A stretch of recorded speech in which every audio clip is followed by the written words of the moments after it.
Hi, this is Nicholas Bell with Ion Cinema, here to review The Vast of Night, which will be available on Amazon Prime May 29th, 2020.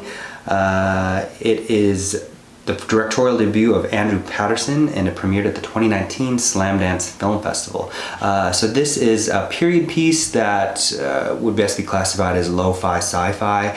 It's about two teenagers. One is a recent graduate who's a radio DJ, Everett, played by Jake Horowitz, who teams up with Faye, played by Sierra McCormick, who's a 16-year-old that's interested in radio.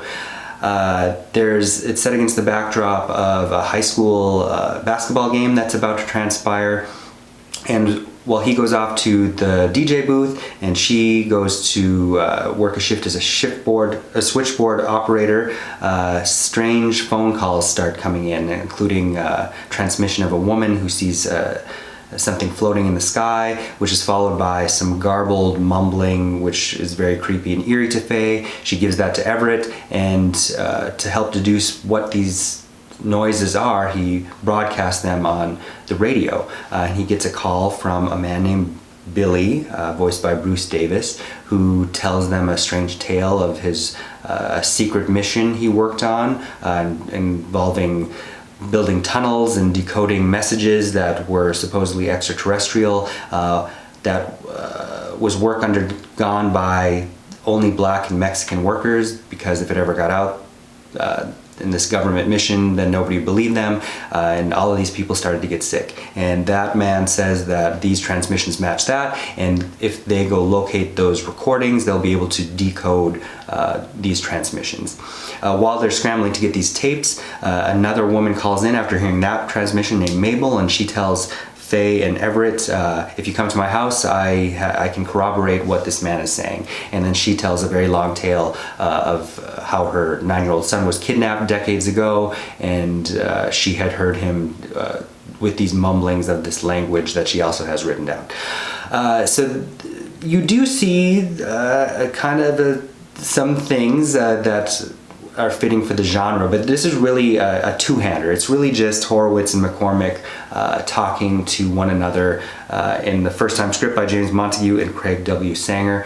And for the most part, the strongest asset of the film is the creepy ambiance, the audios. This is really something that's more fitting for a theater, considering the film's audio. But the performances are really what sells the film.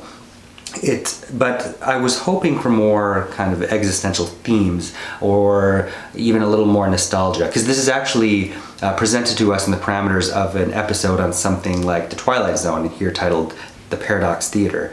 I can see how it is reminiscent of early Spielberg, early Christopher Nolan, especially the Slamdance. Nolan's Memento premiered at Slamdance.